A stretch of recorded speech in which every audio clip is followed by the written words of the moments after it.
vice versa. So basically how I would describe it and how you would get into sort of the intellectual, conceptual understanding of the idea of non-duality and duality is that this world appears to me as though I am some sort of subject and everything else is an object, and we interact with one another. When we get down to the fundamentals of reality, when we get more and more into this kind of present moment living that you're describing earlier, that's when we're able to feel and experience this sort of intellectual concept of oneness. It's one thing to say, oh yeah, it's all one. It's all an illusion that we're different, but I don't feel that it's an illusion, right? I feel that it's reality. So I think one thing that's important is that a lot of times in spirituality these days, in some like spiritual circles that I think maybe are sort of a blend of many traditions rather than like, you know, rooted in some ancient knowledge, is this idea that the self is not real. This world is an illusion. Non-duality doesn't, or duality doesn't exist, right? Hot and cold doesn't exist. It's all in your mind. So just ignore that, right? Focus on consciousness. That's the true self, right? And it's a beautiful thing to say, but I think everybody's reaction to that is, that doesn't satisfy me, right? There's something not satisfying about that because I am real. I feel that I'm real. I feel that I am separate from you in some way. That is an apparent reality. So the conceptual understanding of all this is that this world is a confusing place that both is and isn't, right? That we are both separate and not separate, right? Things are both hot and cold at the same time in this world, but there's this pervading reality behind it all. And I think most of us, if not all of us, have had the momentary experience of it. We've had those moments where we feel the interconnectedness. We've had those moments where the self disappears into the character disappears into the story, right? I used to teach many, many years ago that we are the main character of the story. Now I teach that we're the fucking story, that we are the story itself. And in some ways, we are both the character of the story and the story itself. We're the thing that things are happening to, and we're also the happening itself. So here in this world, being a spiritual being and being a human. I don't like this sort of process where like, oh yeah, just ignore the human part of you. You're a spiritual being having a human experience, but ignore the human part. It's like, you're right. We came here to experience this hot and cold, right? To experience this contrast as a reminder almost of what we really are, because we feel that and we experience it, yet there's still something in us. There's still this feeling of, but isn't there something more? But isn't there something more? That's that seeker part of us that looks for a different kind of truth. Yes. So maybe I've gone on too much right there in that topic, and maybe it's very intellectual, but it's that idea of like, it's true and not true, right? There's a fundamental dualistic nature and a non-dualistic nature to this expression of our being right here on Earth. 100%. That's the way I would see it. That's why I've been so excited to have you on, because I love our conversations, our connections. Your depth of wisdom is second to none, bro. It truly is. Thank you, brother. I still am using the teaching, as you said a moment ago, about being the main character, because it's a way that we can, or I can, deliver information to people that understand, okay, life's like a computer game. You're the main character. You go through different levels, different experiences in order to gain information to be able to complete that level, overcome certain obstacles. And everybody else in your life, in your game, is there to actually enrich you in some way. Some people bring you power up. Some people bring you connections of pleasure or feelings of warmth and security and love. Other people actually golden coins. You jump and get the golden coins. Jump up, get the mushroom. I'm thinking of all the metaphors. Get the golden star. You're invincible. Yeah. I was actually talking about that the other day with somebody. Getting the power, getting the golden star, and I was doing that music in the background to trigger the memory of it. Yeah, beautiful. And being able to understand that when somebody is potentially challenging you, they're actually bringing you the learning and growth that you're able to then achieve through that challenge. Without the ups and downs, without the waves, everything would be meaningless. Without a form of understanding of separation, we wouldn't be able to go upon that journey to remembrance and completion again. It's a balance for myself between being in a place of, like you say, of being physical and also reconnecting to the eternal, living in the astral. And the more, quite often in the beginning of our awakening journeys, that we're able to then start to astral project and travel and go and meet all these weird and wonderful beings, let's say. And it seems so much better than Earth at first. Yes. And then there can be a desire to not come back. That's the trick. I don't want to live here. Yeah. I don't want to be grounded to this heavy, dense body existing in this third dimensional limited reality. But that's what we're here for again. That's what you said yourself. We're here to learn. It's Earth School. And the way that I was shown it was that it is all a bit like a play. And if, as a theory, because everything is just simply a theory without the ability to test anything to infinity, I would always say everything's a theory. Nothing is actually proven. It's what resonates, what vibes with me is what I then integrate and use. I would always try everything to see what feels best to me. So if I was God, which I am, but don't tell that to the wrong people. No, that's a conversation to keep behind closed doors quite often. Yeah, only Jesus can say that and get away with it in large numbers. Yes, we've had one person realize who they were and go about performing miracles and saying that I am the Son of God. Actually, I am the Father, are one. We can have one person say it and then put them on a pedestal. But if anybody else says it, we'll actually ridicule them and condemn them and push them outside of society so that nobody else realizes this truth. Yeah. But yeah, if I was God, and I knew everything and could create everything at the simple will of my mind through the consciousness that creates all, and I knew everything other than the two fundamental, the main things which burn within each of us, the questions that we all have: why am I here and where am I from? I believe these are so integrated into the very core of our being because they're the only two questions that seek a real answer. God is looking for the answer itself. Where am I from and why am I here? If you were consciousness and you became conscious, you were conscious and you created all, and you could do everything other than have the memory or the knowledge of where you were from and why you exist, then I would split myself into infinite different versions to gain infinite different information through infinite different situations and scenarios. So perhaps by piecing it all together, I could gain a complete picture of where I'm from and why I'm here. Going on a school trip, on a field trip, we gain information and we go back to class and we share it and we create a more broad and expansive picture as a class, as a collective. I like that one a lot.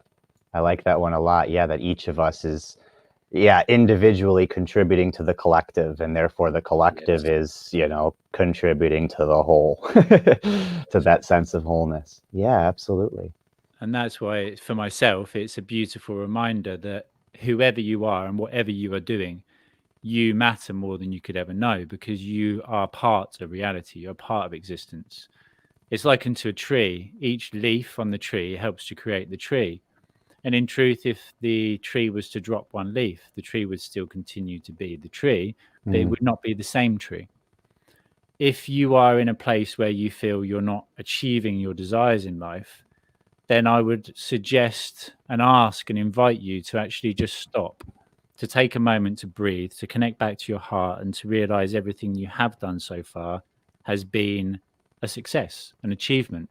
A single breath in and out is an achievement. It's an accomplishment. And it's a gift. To be able to experience life is an absolutely fucking phenomenal gift.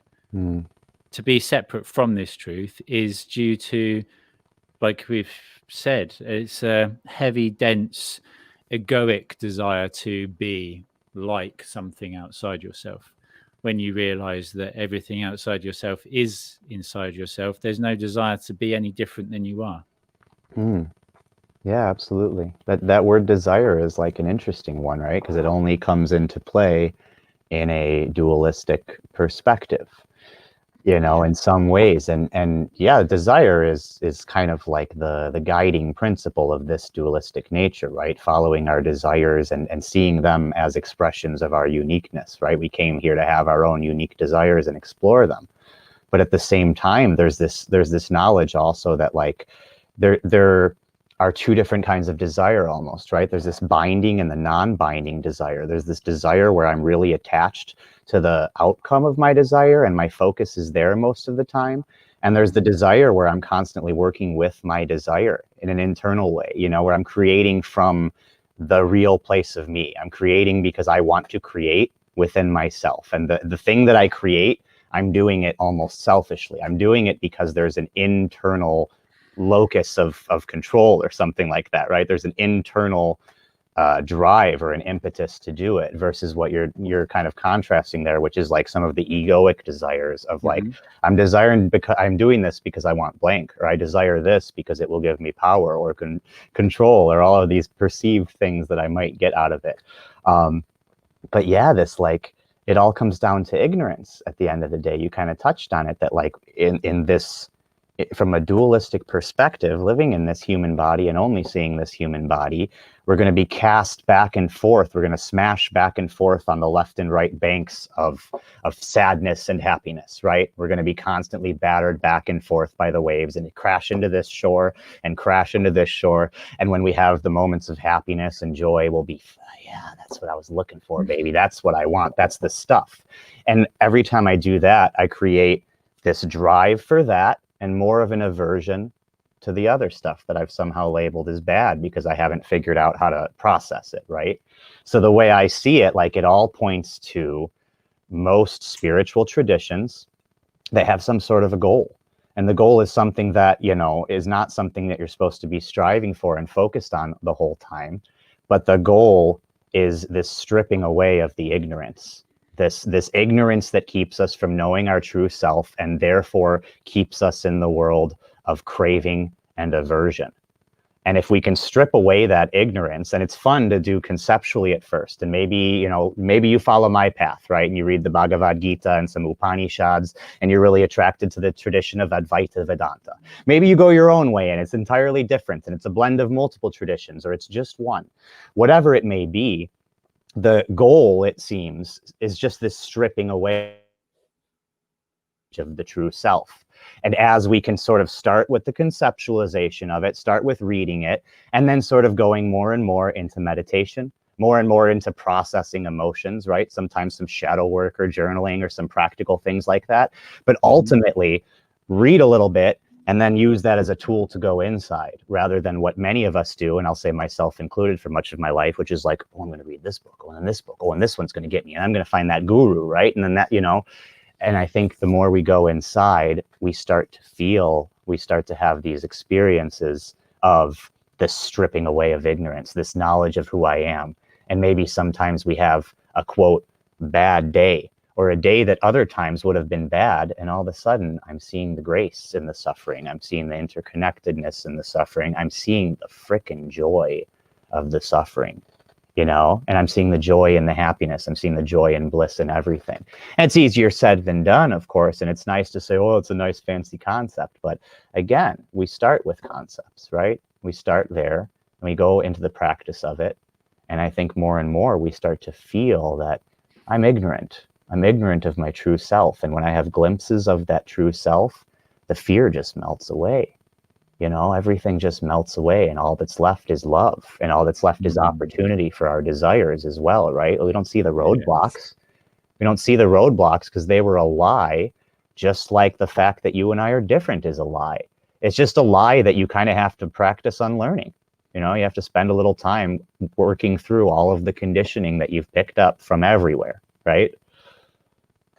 100%. It's almost the imagery I was getting there was every time you said about dissolving, it's a physical blockage, it's a physical barrier that is dissolving back to connection with everything that is. It's just dissolving back into energy, which it is. We perceive something as a physical barrier, but in truth, it's just energy, and we are the same energy, and we can just become that energy.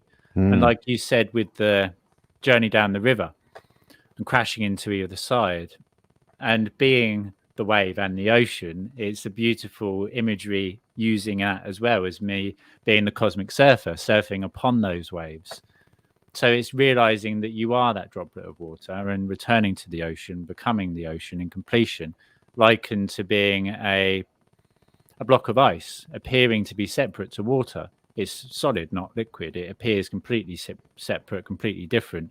You place it back in the water, it melts its separational, illusional aspects and returns to water.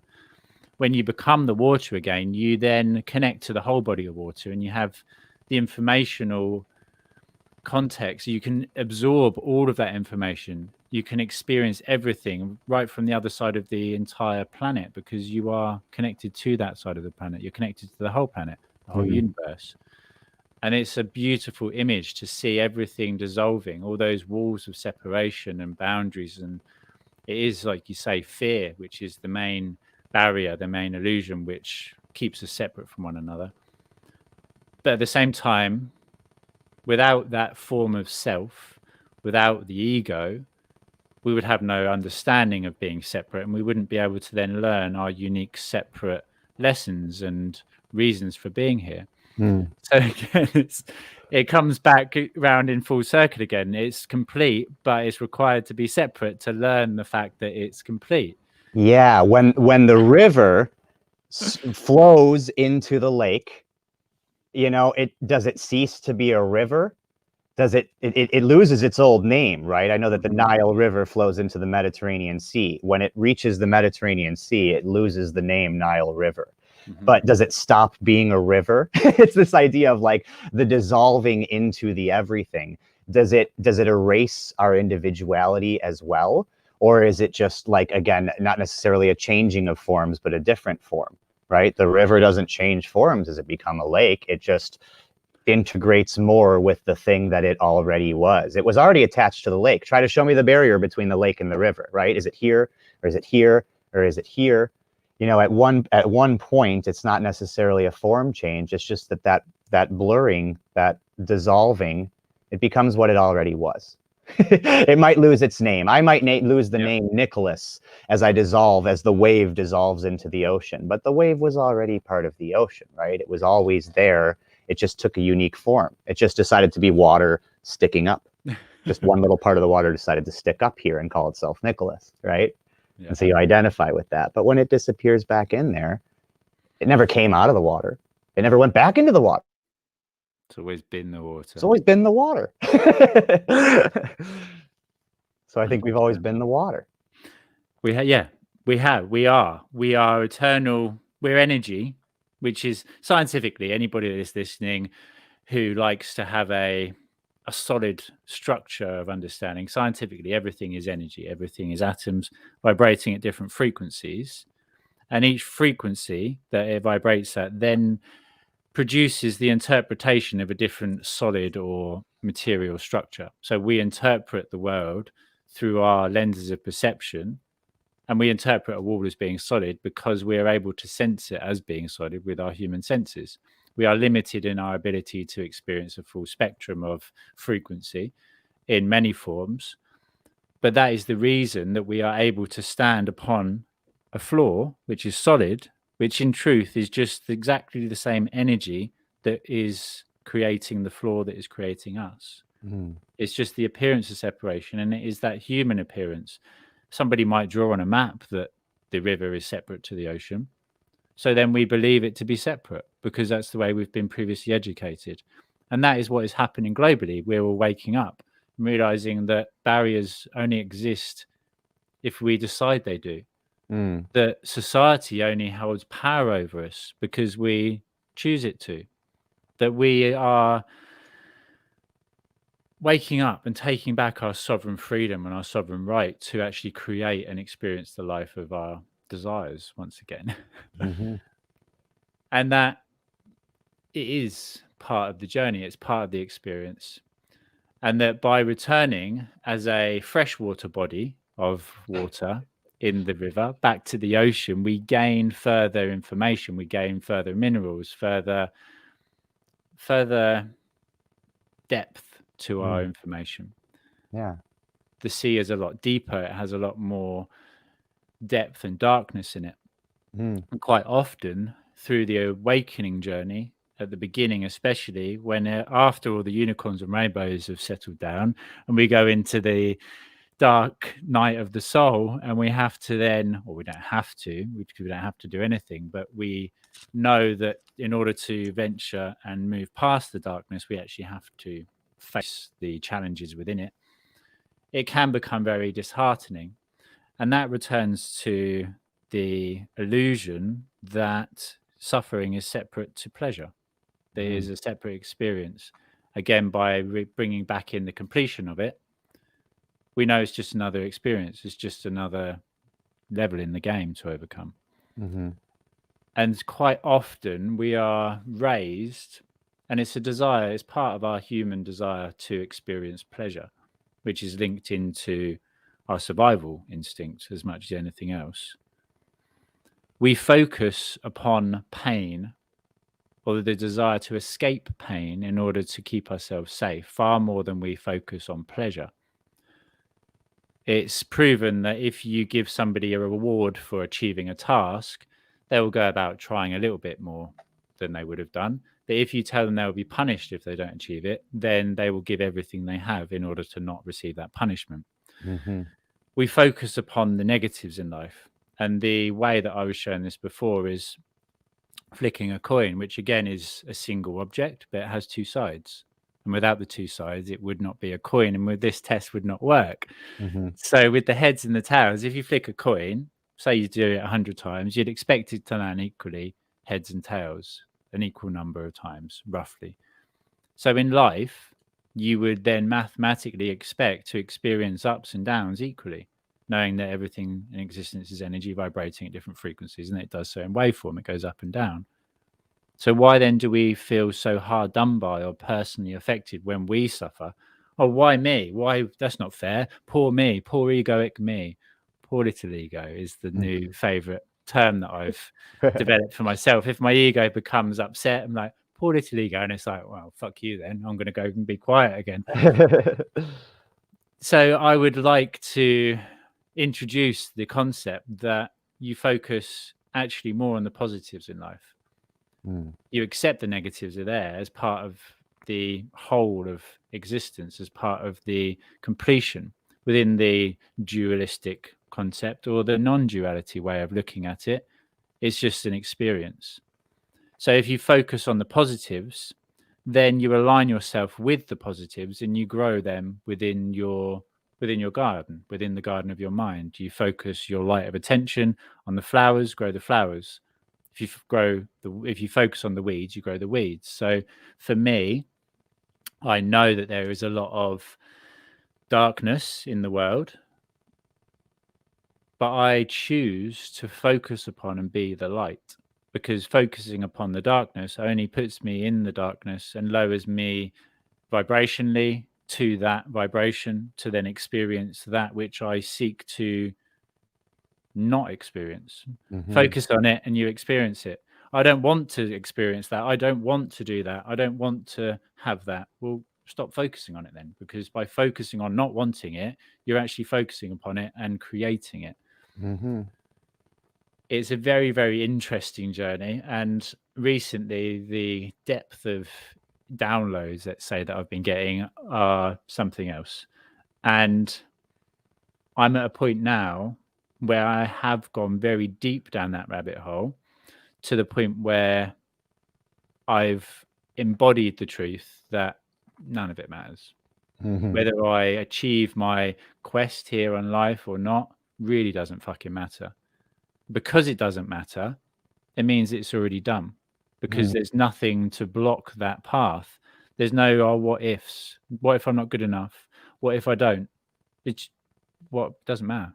So I do what I do because I can. So I know, and it's a depth of knowledge that we can get to through that deep meditation, which I'm sure would be something that you would suggest to anybody listening to start at a point of discovery, to connect back to the truth of who they are, to become not only the droplet of water, but the ocean itself. We realize this upon returning to the ocean after exiting these avatar bodies, let's say, but we can experience that through meditation. So what would be a suggestion that you might give to somebody that was looking to discover the truth of who they are? Yeah. The word control kept popping into my mind right now while you were talking about all that. And I think it's important to recognize to what extent all or most of our suffering comes down to sort of like that avoiding that, like, we're either in a craving or aversion, right? We're either for something or we're running away from something else, right? Like you were saying, we're chasing the good, we're running away from the bad. Even those words are not helpful, right? We have to find a way to start saying good and bad, positive and negative, in a way that doesn't imply duality, because we're aware of the non-dualistic nature of these experiences, and yet we keep putting ourselves in this box of saying good and bad, positive and negative, and it's like not necessarily helpful. But again, when it comes down to like, to what extent am I trying to control the controlless, the beautiful mystery of this life, right? And it's supposed to be a mystery. And many of us that are seekers of truth at one point in our life are like, I'm trying to figure it out. And the only liars out there are the ones that have told you that they figured it out. Right? Everyone has a valid perspective, except for the ones that say, I got it. This is the answer. So in an answerless world, right? In a control-less world, to what extent are you suffering because you're trying to control your experience or the outcomes of your actions, right? We could say, for example, I'm a neurotic person, and so I want to not be a neurotic person. Am I suffering because I'm neurotic by nature, or am I suffering because I'm trying to not be a neurotic person? Is it the lack of acceptance? Because when I think of control, which has been like one of the guiding words of this life experience for me for most of it. I'm 34 years, and for probably 30 years or so, control, and still to this day, why do I lie to myself? Still to this day, control is something that I go after, right? Yeah, let's have a little freaking honesty here. Control is something that I think we still go after, right? And so I know that, like, when I'm suffering, it's usually because I want my experience to be a certain way. And that implies that I know better, that I think I know better, or that if I was God, as you were saying earlier, I'd have it all figured out, right? There wouldn't be any suffering. I'd have it all right. I could be a better God than God, whatever God is. That's what that control thing comes down to. It's like, I wouldn't make, the unique expression of God called Nicholas. I wouldn't make him suffer in this way if I was God. I wouldn't have poverty and famine and all these things. And again, it makes us get really, really sucked into our ego when we're focused on, yes, I want this, I don't want this. I have the power to control this fucking beautiful mystery of life. And all of a sudden what happens is life loses all of its beautiful mystery. It becomes, I like the game analogy, by the way, the playfulness of it. But in some ways, life loses all the mystery, and it becomes this game that you can learn all the rules and do it the right way or the wrong way, right? And so we are stuck in right or wrong all of a sudden. Yes. Happy or sad. Go on. Challenge me. There is no right or wrong, because every wrong decision leads you to the next experience. It's all an experience. It's a happening, right? To add an extra level of enjoyment, it's an adventure. Life is an adventure. Every experience is an adventure. There is no good, there is no bad. It's an adventure. I would like to experience this adventure as opposed to this adventure. It then brings that wonderment and excitement and joy back. There is no failures. There is no negatives. That is the truth in it. There is no battle, no fight to be had. It's just an eternal dance between light and dark, which happenings and reactions. Yes. Happenings and responses, either reactions or responses. 100%. I wanted to add, it was a beautiful image. And again, it's the waves.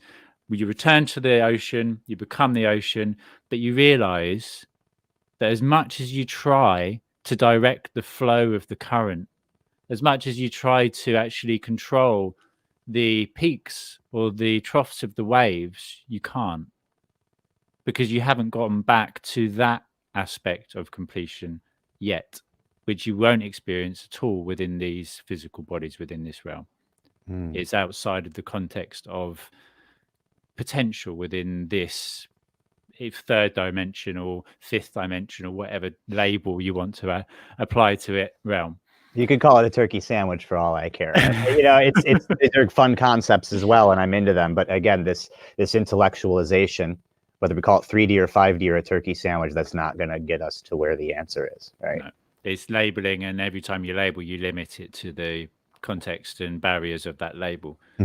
So it's accepting the wonderment and pleasure and experience of it again. You are the wave. You can't control the direction the wave is traveling in, but you can enjoy the experience of being the wave. Yeah. And you do the surfing metaphor a lot, which I think is appropriate as well. It's like it really does come down to, like, there are so many situations in life that can make one person happy and another person sad, right? And so what we have is, like, there's no objective, like, good thing or bad thing in life. It really comes down to, like, happenings and responses to those happenings, right? And when you talk about surfing the waves, sometimes those are waves of pleasure or pain, you know, if we're applying a label to them. But I think a lot of it does come down to, like, this embracing and accepting of what this is and the perfection that is being presented to me right now, and working with that. So if someone cuts me off in traffic and gives me the finger, that can be a hilarious, funny moment, right? That can be a moment where I say, oh, what's up his butt today? Or it could be a moment where I say, well, isn't that a funny looking God today? Didn't God decide to appear to me today in an interesting way, right? Yesterday, my girlfriend was taking care of me, and I just started crying looking at her. I'm like, I can't believe God is appearing to me this way right now, in the form of this beautiful woman, like, taking care of me. It's like such a cool thing, right?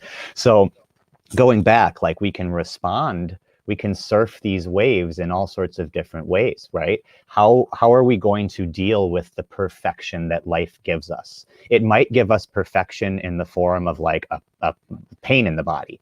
It might give us perfection in the form of, like, this person that we love so much and we cry when we look at them. We just feel that. But however it is, life is handing us nothing more than just, here it is. Here it is. This is it. What's next? Nothing. This is it. What are you going to do with it? And constantly we're in this journey of life where we're doing stuff with it. And sometimes we do stuff with it and it's constructive. And sometimes we do stuff with it and it's a little bit more destructive. And that's okay, because we need both, right? If I rip a piece of paper in half, am I destroying the piece of paper, or am I creating two new pieces of paper? You know, there's nothing wrong with the construction or destruction thing, but the idea is, we know that, like, life is not handing us something with a label. Life is going, here's some stuff. Here's some perfect stuff. What do you want to do? Do you want to label it? And so, like, we're learning, yeah, we can get in touch with our emotions. We can find that our emotions have tendencies, and we go to the same places of hurt or happiness. We can find that our intellect has tendencies, you know, and we can play this game of life. We can do the Mario thing. We could run around and get the stars and get the gold coins and all of that. But it's more of a game, right? It's more of just a way to experience, you know, oh, here's the next level. In this level, there's an opportunity at one point where you go down the tube and then you get to travel and you get to warp to, you know, worlds 5, 6, or 7 or whatever. Each level might look a little bit different, but at the same time, it's just, here's the next level. Here you go. And we decide how we want to handle it. We decide how we want to use intellect to control our emotional response and sort of train these muscles that we're not used to, and kind of master the human game as best as we can, while also knowing that there's nothing to freaking master. So we're mastering it in a way to have fun. I'm doing it because I want to, like, enjoy playing the level and get better each time, be able to beat my high score. But not because I want to beat the game, because I know this is that one version of Mario that's, like, goes on forever. There's no end level. There's no final boss. There's no Bowser waiting for us at the end, right?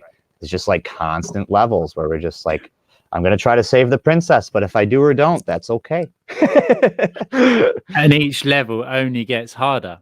So everything you have experienced and gained as a knowledge base in the previous experience, in the previous level, you then go forward to the next one. But you need that in order to have any chance of overcoming the learnings in the next level. It only gets harder. You get more connected, more knowledgeable, more able. You become stronger, more adaptable, more fluid.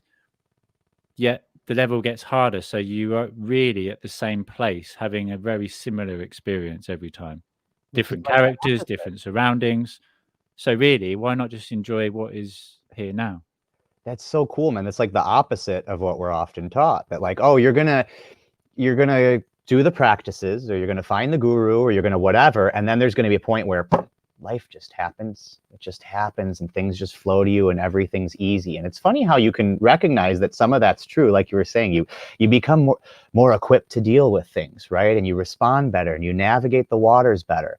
At the same time, life throws you harder and harder stuff, both internally and externally, right? In your relationships, in your business relationships, whatever it may be. I think that's so cool. I'm dealing with stuff in 2020, nothing related to what's going on in the world. I'll be honest. I'm dealing with things like internally, with my own health, with my own journey, that has been, interestingly enough, like the hardest struggle, the biggest challenge I've ever had in my life. And like the best, easiest, funnest thing. Like I've just cried from the sheer beautiful interconnectedness of us all so many times in this last year. So it's so interesting how like the things are harder in some way. You could label them harder and tougher and more challenging. I'm enjoying them now. I'm saying that not to frickin' trick myself into saying I'm enjoying my suffering. I'm enjoying this thing that is happening to me that I can no longer call suffering, you know? And so I just thought that was cool how you say that. We're so used to hearing, just stick it out, just wait, work a little bit harder, focus a little bit more. You're not practicing right, just learn how to practice right, and then you'll get it. And then everything will flow effortlessly, and you'll be manifesting in real time and blah, blah, blah. Come on, right? Some of that's true. Some of that's true. And some of it is the spiritual community focusing on, you know, aversion and chasing good things and setting people up for some temporary puppies and rainbows or whatever you decided earlier, but ignoring the fact that life is unicorns. Life is supposed to be this wild, dramatic play. Otherwise, we wouldn't have come here. We came from a place where it was formless and changeless, and everything was always just whatever, man. It's all good, baby, right? We came to this place to have a little bit of fucking fun, to get our heart broken a little bit. You came here to get your heart broken to see, how do you put it back together again? Yes. Or how do you realize that it never got broken? Even better, right? How do you realize that it never got broken in the first place? You just convinced yourself it did, right? And there in that is so many depths of information and levels of consciousness in that one imagery. You fall over to learn how to get back up again. The more situations you fall over in, the more you learn how to get back up in. The more you can then help other people when they fall over in all those different situations. But in truth, it doesn't really matter, because none of it matters, because it is just an experience to be experienced. And life is finding those moments of calm, of peace, of balance. The universe is absolutely chaotic, is mayhem. And we are in that fine point where we can experience not only the mayhem, but also the pleasures and joys and bliss and connections. And when you said about, it touched me fucking deeply. When you said about your girlfriend and looking at her saying, I'm so blessed to be experiencing God in this form. I've never actually had that imagery before. I've never had that thought, that concept, that everybody we come into contact with is God. I always see them as an element of myself and able to then mirror parts of myself upon them, dependent on their ability to be a neutralized mirror or not. But to look at everybody and to go, thank you, God, for this experience, for that experience, it brings another level and another layer of gratitude. And for me, gratitude is the foundation that I build everything from. Knowing is different to embodying and existing in. To say it's only going to get harder the further we go through, so we may as well just be happy where we are now. It's one thing to have that information channel through, but to then for me to go, okay, after we've finished with the interview and after my client later, I will do nothing because I don't need to actually do that is different. I'm very driven, and it's again finding that balance between doing what I do simply because I can for the enjoyment, for the experience, as opposed to having to. And that is my main mantra really at the moment. I can because I am. That's it. I do what I do because I can, and I can because I am. That's it. Yeah. It's not about not doing, right? It's just about doing for the sake of doing rather than doing for something on the outside for some sort of result that's going to come to us, right? Which we know distracts us from the doing. You know, my mind, we know. I have this conversation with my girlfriend all the time. We always tease. She's like, women are better at multitasking than men. I'm like, no, you're not. You just think you are. It's proven that the brain can only focus really well on one thing. We always laugh about it. But it's this idea that if I'm focused on the outcome, I can't be focused on the doing. Yes. I'm split between the two. And so that's what keeps us in this, like, I don't know what to do next. I don't know how this is going to work out. Maybe I should just scrap it and start over, or nobody's going to accept it, or all that, you know. It's not about doing. I don't preach a life of renunciation. And for some people, that's cool if they want to go that route. I've considered it many times and still do. I have this fantasy, actually, of going out and being the naked guy in the jungles meditating all day. Maybe people come to, yeah, right. You have that too. Some of that is a beautiful thing, and I think some of that is my tendency to avoid and escape. Also, creating this fantasy. I think it's kind of like an interesting part of my character that I have this monk on the mountain fantasy. Yep. But regardless, like it's not about renouncing this life, right? Do you feel that potentially it's a memory of a previous life? I feel that for myself, it's a memory of a place where I was most at peace, and then I chose to come back to experience another aspect of it. It could absolutely be, and one thing to explore is, like, you know, in Advaita Vedanta, there's this concept of vasana. Vasana is like a strong tendency that you have, and it can be carried over from your previous lives, and it's built within your life. So vasana means fragrance, and the idea is like if I take some perfume and I spray it into the room, and I leave the room and I come back in maybe 10 minutes later, there's still going to be some of that fragrance left in the room. And it would trigger that memory. So it could be that you have a tendency of vasana from a previous life that's carrying over. It got wrapped up into your karma and shipped into your new body here as Kain. And it could also be like, you know, we also like reinforce our vasana. If I have a vasana for sex, if I love having sex and like I just, you know, I feel that sexual urge and I just go after it. Every time I go after it, rather than trying to, you know, find a different way to direct that energy, every time I go after that, I'm reinforcing the vasana. I'm reinforcing that fragrance. It's going to last a little bit longer. It builds a little bit more into my imprinting, right? So you could have had a tendency, or you could have a tendency from a past life to like, to go and be up on the mountain. There's a very strong desire to be that old guy with a big beard, sat on a beach somewhere doing naked yoga, living in some heaven. Like whittling birds out of wood, right? Like take beach. You just sit there all day whittling birds out of beech wood and meditating and just eating 100%. Mangoes, right? Just naked eating mangoes. That is the dream. One day. Yeah. You and me. I'll see you there, man. I'll see you on that beach. Well, we'll get our own island somewhere. And, build some shacks. Yeah. 100%. Absolutely. 100%. And I can't even remember what the heck we were talking about now. What we were just talking about before all this? We were discussing the mystery of the universe. Yeah, well, different levels of understanding to the mysteries of the universe, and whatever level that we are at in our own unique journey, that is the perfect area, the perfect place, the perfect position, and to slow down. As you were saying, to slow down, to enjoy what is in front of you as opposed to where you're going, to enjoy the journey as opposed to focusing on the destination. And for me, it was a beautiful, beautiful teaching that my 2-year-old nephew gifted me.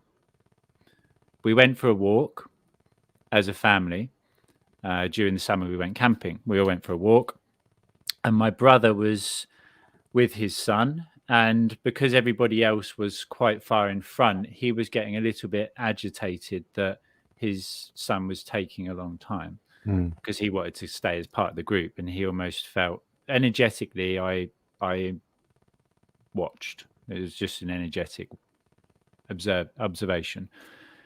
He was becoming a little bit feeling of disconnection from the family because everyone was going to go on a rope swing and he didn't want to miss out. So he was trying to get his son to hurry up. So I actually, without realizing it until afterwards, I went and placed a protective barrier around him because nobody's going to tell me to hurry up. So I went and sat with him and stopped and said, I'll look after him, you go. Like nobody is going to force me to hurry up. As a 2-year-old child, come on, hurry up. And then I started looking at what he was doing, and he was just playing with a bit of mud. And I sat with him and we played with this bit of mud. And after a while, and this is what happens in single focus meditation, instead of it just being a brown object, you start to see the different colors and contours in it. And then it almost seems to actually come alive because we're able to see the entire object, not just a quick glance of it. Like driving past a beautiful flower in a car. It's just maybe you see some color flash, but that's it. Cycle past it on a bike, going a bit slower. Maybe you see the shape of the flower. You walk past it, you can see the different petals. But if you stop, only by stopping and observing it, do you really ever see the full picture? And he taught me to allow for the child in you to set the pace. When we go for a walk, quite often we go, okay, let's go for a walk. And say you go out for an hour's walk, you're not actually walking to a certain destination. You're walking to go back to where you started. Just as within this life, we're born to return to whence we came. Yet we rush through it to try to make as much of an achievement through life as possible. Well, if I walk really far, really quickly, then my walk's going to be much more enjoyable than if I walk slowly. Actually, no. Because if you walk slowly, even 3 or 4 steps, if you fully embrace and experience those 3 or 4 steps, you will gain so much more experience and knowledge and beauty and connection than you would if you took 50,000 steps rushing and running through it. That was a very beautiful lesson and learning for me, is to, in a walk, allow the child to set the pace. Because if you're rushing a child, come on, hurry up, then as soon as they're born, as soon as they're able to walk, they're being pulled and dragged and rushed through life. Stand behind them. Let them lead the way. In a wolf pack, the alpha stays at the back and ensures that the pace is set by the more frail or weak or young. This is the way that we should be existing as a collective. Allow the child within you to set the pace. Allow for part of you that is more connected to that feminine quality to actually sit and to enjoy and to laugh and to connect with love to another person, as opposed to seeking what you can take from them or gain from them. It's a beautiful image, and yeah. and I go back to that. How did he get in there? How did God get in there? That little 2-year-old nephew of yours, to be able to teach you that lesson. Like how did God get into all this stuff? It's so cool. But yeah, like that idea of speed is something so important to me. We're moving too fast. There is a small percentage of people in the collective that likes moving fast. They probably are here to move fast, and good for them. But there's a lot of folks moving at their speed that shouldn't be. And I've been one of them a lot of my life. Like in the past year, especially in my personal life and with some of my offerings online and whatnot with clients in real life, I've slowed down immensely. And for me, I'm operating at a pace that is starting to feel comfortable. There's a lot of folks out there that like to move at a slower pace. There's a lot of folks out there, more and more probably every day, I believe, that are, can be considered highly sensitive persons or empaths or whatever word you want to use for that. And I'm just going to say the truth, because you and I, one of the things that we connect on is that we're like, even if this reality is an illusion in some sense, and it's mithya, it appears as reality, but it's not. You and I don't sugarcoat it, right? We're not into that whole love and light only, and we see reality, and we're willing to move towards life. I think that's what this is about. It's about moving towards life in all of its forms rather than trying to run away or escape from certain forms of it we don't like. Yep. And I think it's important to also recognize in many ways, we're living in an insane world. We're living in an insane world run by psychopaths. Yep. And it's like, what? You're not allowed to say that as someone who's into like spirituality and whatnot, right? You're supposed to all be like, yeah, we're all God. That's true in a way. But some people are so disconnected from their own souls that like we have psychopaths running this world. We have an insane world where people are constantly looking outside of themselves for answers, constantly buying shit we don't need. Consumer culture is crazy. It's the craziest thing, and not enough people are talking about it. And there's a lot of people in the spiritual community that are teaching you how to embrace consumer culture even more, but just buy Palo Santo instead of video games or whatever the heck it is, right? Like and it's okay. It's okay to buy things. That's part of this existence. But there is an exaggerated version of anything, right? And we're living in this world that wants us to constantly feel uncomfortable with ourselves, incomplete, seeking something outside of even the fucking spiritual tradition of seeking something called enlightenment, which I'm not sure exactly what that is. Is it nirvana? Is it moksha? Is it, there's a lot of different, whatever. I'm getting on a rant here, but like, it's important to recognize this. Love it. The world's a little bit crazy, and the world is asking you to do crazy things. And there are psychopaths that are running the world that are so fragmented, they barely have a soul, if at all. And so part of our journey here is kind of like figuring out what works for us, right? Figuring out what pace we want to move at, figuring out what feels comfortable. And sometimes that happens when we watch children or we watch other people. Sometimes it happens when we get in touch with ourselves. But again, we should be buying the stuff we want to buy. And we be identifying why we want to buy it. And there's nothing wrong with buying things, but like, what is this for? Is it because I think it's going to get me blank? Then we're losing it, right? Then we're going into that seeking and that hoping and that wanting and all that. So I'm looking at the time and like, I don't know how much longer we've got here, but I wanted to put that out there that like, no, thank you. Get in touch with ourselves. We should practice meditation. We should get in touch with our emotions and learn how to process them rather than express them as rage, let them build it. But at the same time, we should kind of look at the world and see that it's a little bit sick, not God's creation, not like the natural world as it is, but some of the society that we've built, some of the people that we've let run us, and some of the ways we continue to play these games of politics and separation and red versus blue and all this stuff. It's insanity.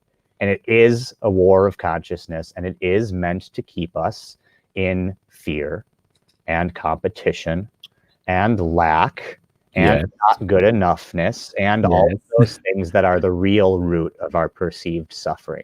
So that we need to seek things outside ourselves to complete the internal aspect of self, which will never be achieved. But again, returning to the fact it's all part of the same, those which seek to control us and destroy us are just playing their role in this beautiful experience, this adventure. And again, fucking thank you, brother, because you just gave me some information. The devil in me, the reason we do what we do and we can do what we do is because I accept that I have the potential within me to perform the most sadistic acts of hatred as well as the most loving acts of kindness. This is me. It's all me. What do you mean? You haven't purified all of the anger? I am the cunt as well as the savior. Beautiful. And I will always be both these things. Beautiful. Always. That will not be removed. It is part of existence. It is part of me. I'm not trying to deny or defy this or escape it. I embrace it. Good. I walked hand in hand with the devil. I shook his hand and said, thank you for all your learnings. And I went upon my way. But I know he's always there, just as the angel is always there. And they're not on our shoulders. They're within us. They're part of us, as everything is. The reason that there is a element of control through sadistic, narcissistic people is because we have separated that from ourselves. So we have to be shown it as an external dominant force. by the collective trying to escape the fact that they have hatred and anger within them, they are externalizing it, and they then must be showing it as a mirror in order to see it within themselves to be able to address it. Whatever we deny persists. I was saying this yesterday with calling Gaia a female, a mother. By separating the masculine from the earth, we then as a collective have to be more masculine to bring balance to the equation of this planet. If we allow for the masculine to be returned to Gaia, then we don't have to be so masculine to bring balance. It's the separational aspects again. By trying to separate and deny the evil within us, or the potential to experience and produce evil, we have to then experience it outside of ourselves to be able to experience it as part of the collective, part of the whole. That is why they are there in such a broad and limelighted position, because society is trying to pretend that they're all perfect and great, and I go to work and I pay my bills, I don't speed, I don't swear, etc., etc. It's a load of fucking bullshit. Yeah, absolutely. Absolutely. So and thank you, God. For sure. Yeah. And that's like, yeah, I know I mentioned it earlier, but like that goes back to that same thing when like someone cuts you off in traffic or whatever. Like if you scream, fuck you or whatever, like, okay, that's fine. You had a reaction, you know? Yeah. Don't beat yourself up about it, you know, show some compassion, move on. But, you know, the other option is someone cuts us off on traffic. I do play the game sometimes, and I play it sometimes out of necessity when I'm like, you know, I wake up and I'm like, I don't feel that overarching love for humanity. Like some days I do, and I'm like, what is this? I'm tapped in to just how beautiful we all are. Other days I wake up, I'm like, I'm not feeling it today, man. You know, don't get me wrong. I like people. I know we're all in this thing together, but like, I'm just not feeling that like love feeling. And on those days especially, it's a great day to practice that little game of like, I'm driving down the road, I'm looking at everybody in their cars, I'm seeing everybody on the sidewalk, and I'm playing, my God, aren't you an interesting looking God? Oh my God, you're a funny looking God, kind of. Oh, sorry, I judged you, but oh my gosh, what a beautiful looking God. You know, I like to play that game a little bit. And I'm feeling it now, right? I'm getting the goosebumps now. I'm feeling it because I know I'm connected into a truth. I know that like it's a fun, playful way to connect with this truth that takes you out of yourself and allows you to see yourself and all the other people and them and you. Yeah.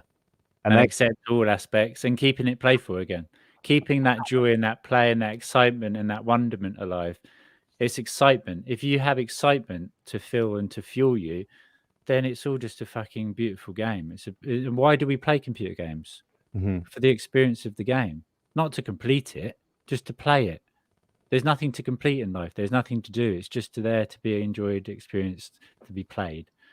I'd like to, for a moment, if this is going to work, share your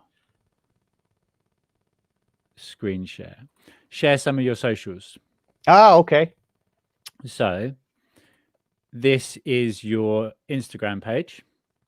So anybody that is looking to actually connect with you on Instagram, I'm not sure if you can see it, at The Wave in the Ocean.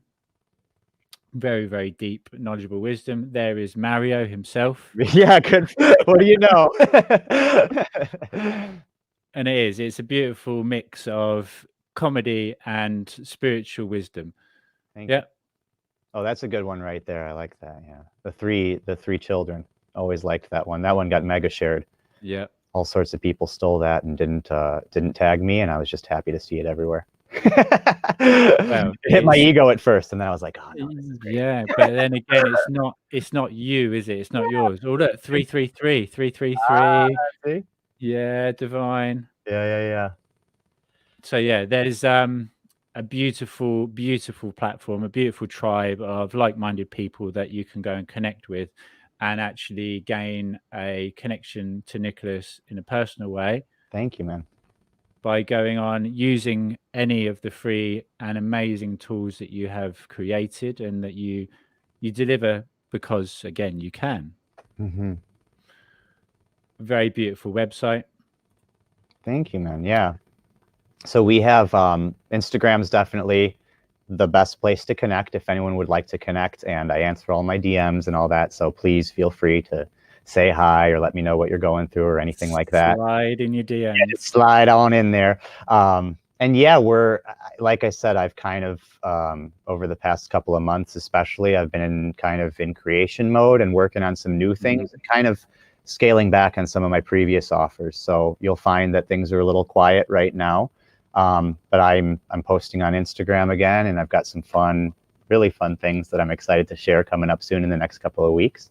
So yeah, if there's something that you're not finding there that you're looking for, just go ahead and send a DM, and we can chat, see what's going on. Beautiful.